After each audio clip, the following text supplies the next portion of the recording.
د روژې د مبارکې میاشتې په رارسېدلو سره د کابل ښاروالۍ د من احتکار او کنټرول قیام ځانګړې د څار کمیټه ټاکلې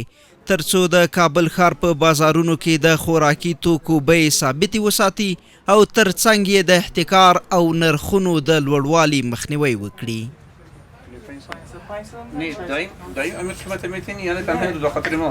لکه څنګه ستاسو په جریان کې د من احتکار او کنټرول قیام کمیسیون د تیرو کړنو په دوام سره د روژې مبارکې میاشتې په خاطر او د موږ او تاسې د مظلوم او فقیر ولس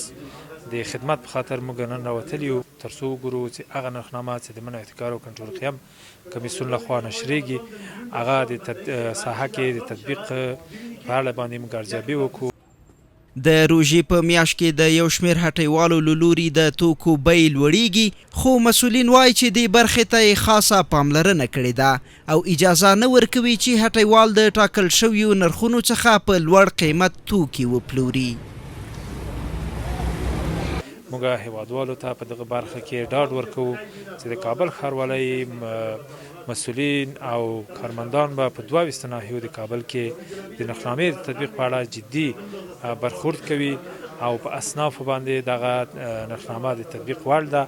بلخوا هټیوال وایي چې افغانستان یو وارداتي هیواد دی او د نرخونو بیې د ډالرو د بیو سره تړلي دي له همدې وجې د خوراکي توکو په نرخونو کې ژر تغییرات راځي. والا ما نرخ نمره عملی میسازیم چیزی که نرخ میشه مثلا به خاطر اینکه مثلا کس بخریم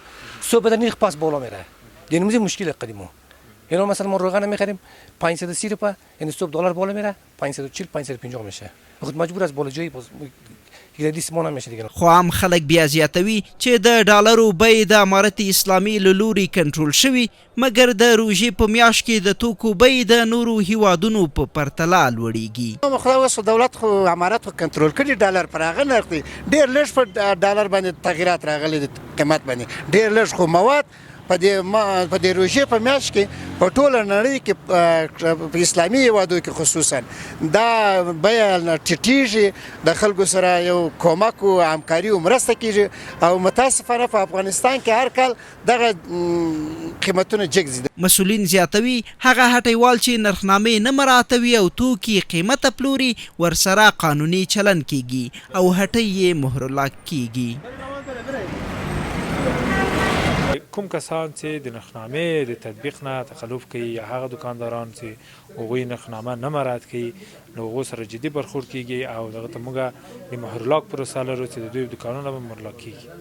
عام خلک د کابل ښاروالۍ څخه خوښ دي او هڅې د نرخونو د کنټرول په برخه کې ستایي او دې برخې ته د لا جدي پاملرنې غوښتونکي دي.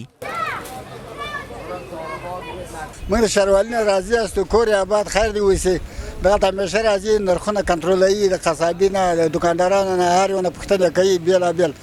دغه کې موږ سل په سلو کې راځي یاستو غریب خلک یاستو اوس هم هغه ته نه کېږي چې دا قیمته شی واخلو. ښاروالۍ خو ماشاءالله په مجموع کې فعالیتونه دي او د نرخ پیسه کې دومره زیات نه محسوسیږي ځکه چې بازار داسې بازار جوړ شوی د پخوا د جمهوریت وخت کې چې دې کنټرول او په سوکالو کې فکر کوم چې مشکل مې خو سر دغه ښاروالي کوشش کوي او خلک ناتوانه دي ډېر او زیات واس نه لري نو امید چې ښاروالي نور هم توجه وکړي لکه چې سړکو کې توجه کوي لکه مثلا په نورو برخو کې ډېر زیات توجه د خلک خوشحاله دي دغه قسمت کې که د نرخو پیسه کې چون روژه هم ده نو خلکو ته که یو سهولت پیدا شي او جنس په ارزانه بیه باندې واخلي دا به هم خو هم یو ثواب.